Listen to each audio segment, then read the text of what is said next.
बोली भगवान बुद्ध की। याद रखना बंधु, आज जैसे ही मैया कृष्णा भगवान के सामने पे पहुंची है, क्योंकि सारा दिन ढूंढती रही भैया कि एक मुट्ठी सरसों हमें मिल जाए कहीं। सरसों तो बहुत मिलती थी, सरसों तो बहुत मिलती थी, लेकिन उस घर से नहीं मिलती थी जिसके घर में आज तक कोई मरा न हो।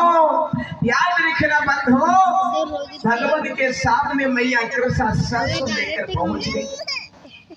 जिसने भी दिया भगवान कहने लगी, अरे कृष्णा तुम सरसों लेकर आ गई।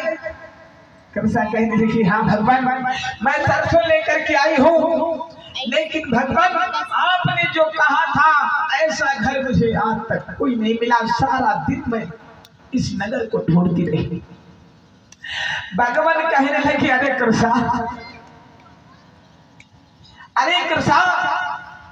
तुम मेरी बात को समझ नहीं पाई। अगर जो मैं तुमसे एकदम डायरेक्ट सीधे ही बता देता कि तुम्हारा बच्चा अब जीवित नहीं हो पाएगा, तब तू मर जाता। अब तू इतना समझ गई होगी कि आज तक तुझे ऐसा कोई घर नहीं मिला है जिसके घर में कोई मरा ना हो। आज तेरा बच्चा तेरे घर में मर गया तो उसके पीछे तो अपनी जान देना चाहती है। जब सारा नगर तूने देख लिया, ऐसा कोई घर नहीं छोड़ा जिसके घर में आज तक कोई मरा ना हो, लेकिन आज तेरा बच्चा मर गया है, तब तू कह रही है कि हम अपने बच्चे के पीछे जान दे देंगे। पागल हो गई हो? अरे जब ऐसा कोई घर नहीं है जिसके घर में कोई मरा नहीं, तेरा बच्चा मर गया, तो ये तो संसार है, बहुत बड़ी दुनिया है, इसमें कोई आता है कोई चला जाता है।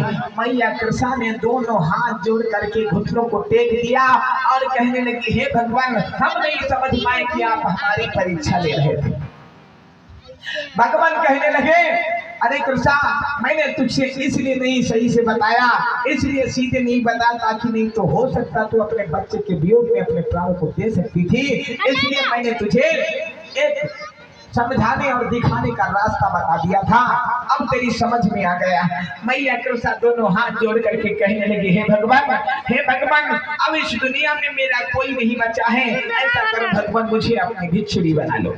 याद रखना बंधु, जब भगवान ने समझ लिया कि अब इस दुखियारी कृष्णा का कोई संसार दुनिया में नहीं है, तो भगवान ने क्या किया, अपना कंधे से उतार करके जीवराज कृष्णा के कंधे पे डाल दिया।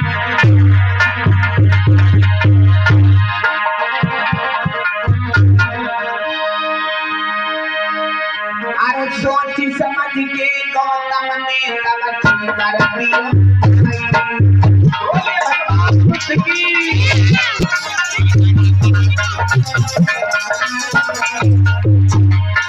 सोची समझ के गौतम ने तब कर दिया। कृष्णा गौतम के नाम फिर आ गई